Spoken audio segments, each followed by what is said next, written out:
त्यांनी तर फार पहिल्यापासून दाखवलंय ते, म्हणजे आश्चर्य. तुम्ही मिनिचर दाखवले. पुढे काहीच होणार नाही, नाही तुमच्या नाही, काय मनासारखं होईल सभापती आपण बोला. महोदय की एवढा आपण जी विनंती सांगितली ती मान्य केली आम्ही. निवडणूक आम्ही मोठ्या मनाने सांगितलं मागे घेतोय, ठीक आहे, आम्ही हरलो असतो, परंतु सभागृहामध्ये ती जी जी काय आयुधं वापरायची आहेत ती आम्ही वापरू शकलो असतो.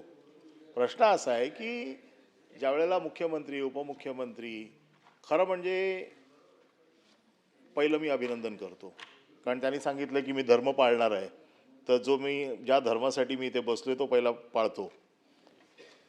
महाराष्ट्र विधान परिषदेच्या उपसभापती श्री सचिन अहिर यांची एकमताने निवड झाली, त्यामुळे मी त्यांचं मनापासून हार्दिक अभिनंदन करतो.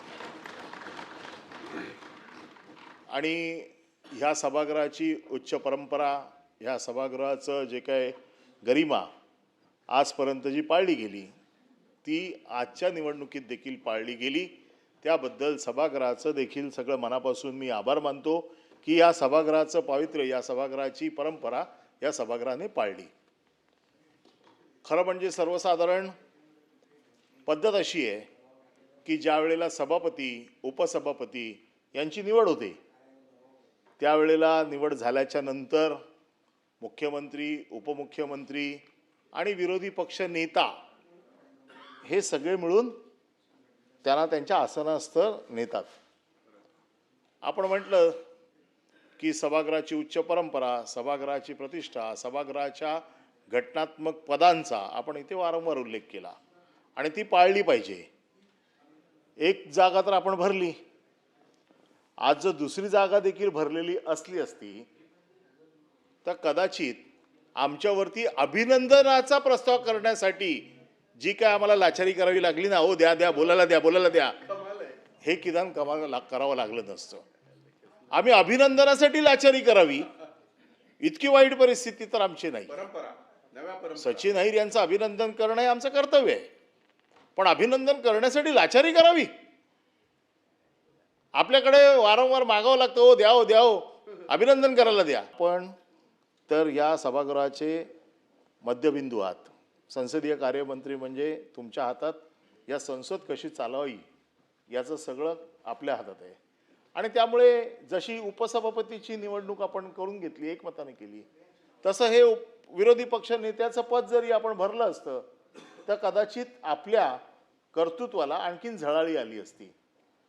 राजकीय विषय बोलायचा नाही, ठीक आहे, पण सचिन अहिर यांचं आज सगळ्यांनी जे काय सांगितलं आम्ही देखील त्या बाबतीत सहमत आहोत. एक जमिनीशी जोडला गेलेला कार्यकर्ता आज या सभागृहाच्या उच्चस्थानी जाऊन बसलेला आहे. सचिन अहिर यांच्याबरोबर आमच्याकडे आल्याच्या नंतर जे काय आमचे संबंध निर्माण झाले त्याच्यातनं त्यांचं बहुआयामी व्यक्तिमत्व आम्ही बघितलं. सर्व क्षेत्रात त्यांचा वावर आहे, सामाजिक क्षेत्रात त्यांचा वावर आहे, कला क्षेत्रात त्यांचा वावर आहे. त्यांचा वावर त्यांनी मंत्री म्हणून काम, 3 वेळा ते आमदार होते, मंत्री म्हणून काम केलं आहे, त्याच्यामुळे सामाजिक समस्या कशा हाताळायच्या याची हातोटी त्यांच्याकडे आहे. कामगार क्षेत्रात त्यांचा चांगला वावर आहे आणि त्याच्यामुळे त्यांचे असलेले संबंध, त्यांना कशा पद्धतीने परिस्थिती हाताळायची याबद्दल, त्यांच्या कर्तृत्वाबद्दल कोणालाही शंका असायचं काही कारण नाही. आज मनापासून मला तर दुःख झालं, कारण काय, माझा एक चांगला साथीदार जो मला सतत पाठीमागून माझ्या ह्या सगळ्या कामगिरीमध्ये त्याची सतत एक साथ होती, थोडंफार दुःख तर होणारच, पण तरी देखील त्यांनी राजकीय निर्णय घेतलेला आहे, त्यांच्या राजकीय निर्णयाचं त्याला यश मिळो अशीच आम्ही प्रार्थना करणार.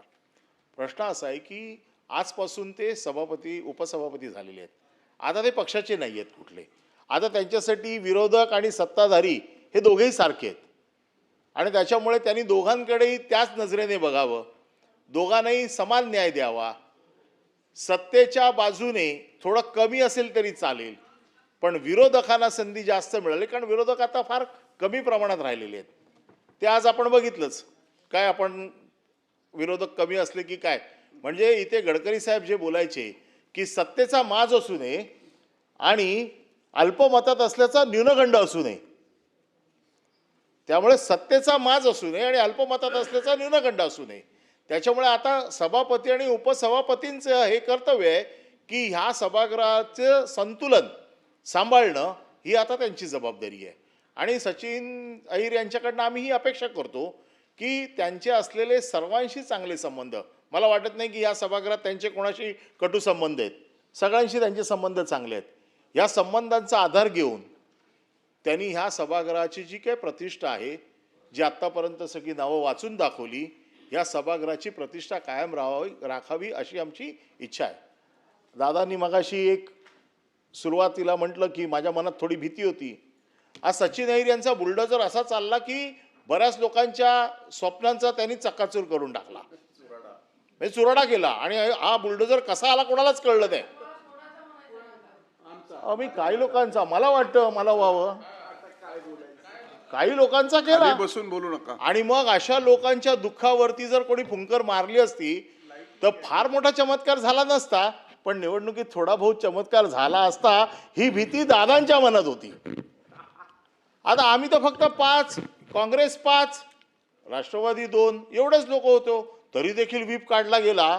तर मी म्हटलं ठीक आहे, कमी आहोत पण भीती तर नक्की आहे. दादाला का भीती एवढी?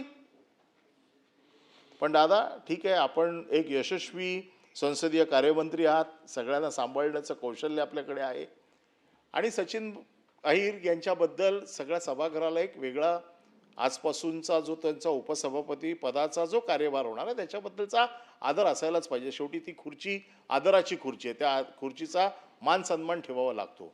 माझी सचिन अहिर यांच्याकडनं एवढीच अपेक्षा आहे की ह्या सभागृहाची जी काही प्रतिष्ठा आहे, जसं आता डावखरे साहेब आमचे होते, डावखरे साहेब राष्ट्रवादी काँग्रेसचे होते, पण डावखरे साहेबांची केबिन ही सगळ्या पक्षाची केबिन होती. कोणालाही त्या केबिनमध्ये जावं, कोणीही त्या केबिनमध्ये खावं, कोणीही डावखरे साहेबांशी गप्पा माराव्या, असं एक त्या केबिनचं वैभव होतं. हे वैभव कायम ठेवतील अशी एक माझी त्यांच्याकडनं अपेक्षा आहे. आणि त्यांना त्याच्यामध्ये नाही त्यांचं त्याच्यामध्ये कौशल्य आहे, आम्ही मान्य करतो. आणि म्हणून आमची पुन्हा एकदा आपल्याला शुभेच्छा देताना, कारण आता काय राजकीय भाषणं तर इथे होणारच आहेत, राजकीय आम्हाला जे काय बोलायचं ते आम्ही बोलणारच आहोत, पण राजकीय भाषणाचं व्यासपीठ फार इकडे नसतं आणि ते काही इथपर्यंतच मर्यादित असतं. बाहेर गेल्यावरती त्याचा काय विषय नसतो, बाहेरचे विषय वेगळे असतात. परंतु राजकीय असतील, कायदेशीर असतील, हे प्रत्येकजण आपापल्या परीने करत असतो. इकडे कोणी क्लीन चिट दिली म्हणजे क्लीन चिट मिळतेच असं काही नाही आहे. याच्यावरती देखील बाहेर अजून काही गोष्टी आहेत जिकडनं सगळं ठरवावं लागतं. त्याच्यामुळे या सगळ्या गोष्टी आजच्या नाही आहेत, या भविष्यात होणाऱ्या गोष्टी आहेत. त्यामुळे आज मी सचिन अहिर यांना मनापासून शुभेच्छा देतो. त्यांनी कारकीर्द आपली जी काय आहे त्यांची कारकीर्द उज्ज्वल केली, आणखीन ती उज्ज्वल व्हावी अशी सभागृहाच्या वतीने आमच्या वतीने मी अपेक्षा करतो आणि त्या अपेक्षेला ते पूर्ण उतरतील असा माझा विश्वास आहे. धन्यवाद. जय हिंद, जय महाराष्ट्र. बाई